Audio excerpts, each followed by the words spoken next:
ನಮಗೆಲ್ಲ ಗೊತ್ತು ನೀವು ಎಷ್ಟು ದರ್ಶನ್ ಸರ್ನ ನೀವು ಇಷ್ಟಪಡ್ತೀರಾ, ಅವ್ರನ್ನ ಯಾವ ಯಾವ ಲೆವೆಲಲ್ಲಿ ಅವ್ರನ್ನ ನೋಡ್ತೀರಾ ಅಂತ.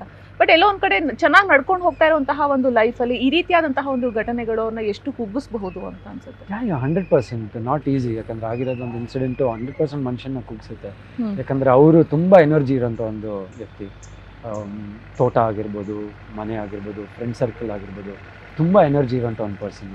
ಅವ್ರಿಗೆ ಇದಾಗಿದ್ದು ಆಬ್ವಿಯಸ್ಲಿ ಎಲ್ರಿಗೂ ಬೇಜಾರಾಗಿರುತ್ತೆ. ಆ್ಯಂಡ್ ಅವ್ರ ಫ್ಯಾನ್ಸ್ಗೆ ನಾನು ಆ್ಯಕ್ಚುಲಿ ಥ್ಯಾಂಕ್ಸ್ ಹೇಳೋಕ್ಕೆ ಇಷ್ಟಪಡ್ತೀನಿ. ಯಾಕಂದರೆ ನಾನು ಆಚೆ ಕಡೆ ಬಂದಾಗ ನೋಡಿದಾಗ ದರ್ಶನ್ ಸರ್ ಫ್ಯಾನ್ ಪೇಜಸ್ಸು ಎಲ್ಲ ಅವ್ರ ಕಮೆಂಟ್ಸು, ಅವ್ರು ಸಪೋರ್ಟ್ ಮಾಡಿರೋಂಥ ರೀತಿ, I should really thank them. So Darshan ಸರ್ಗೆ ಯಾವ ಥರ ಒಂದು ಪ್ರೀತಿ ತೋರಿಸೋರು ಅದೇ ಥರ ನನಗೂ ದರ್ಶನ್ ಸರ್ ಹುಡುಗ ಅಂದ್ಬಿಟ್ಟು ತುಂಬ ಪ್ರೀತಿ ತೋರಿಸೋರು.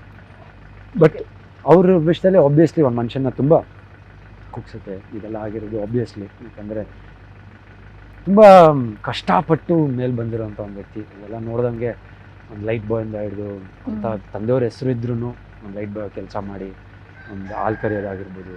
ಆಮೇಲೆ ಅವ್ರ ಸಿಂಪ್ಲಿಸಿಟಿ, ನಾವೆಲ್ಲಾದರೂ ಹೋದರೆ ಫಸ್ಟು ನಮ್ಮ ಸೇಫ್ಟಿ ನೋಡ್ತಾರೆ. ನಿಮ್ಮ ಮನೇಲಿ ಹೇಳೋಕ್ಬಿಟ್ಟು ಬಂದಿರ್ತೀರಾ ದರ್ಶನ್ ಅವ್ರ ಜೊತೆ ಹೋಗ್ತಾ ಇದೀನಿ ಅಂತ.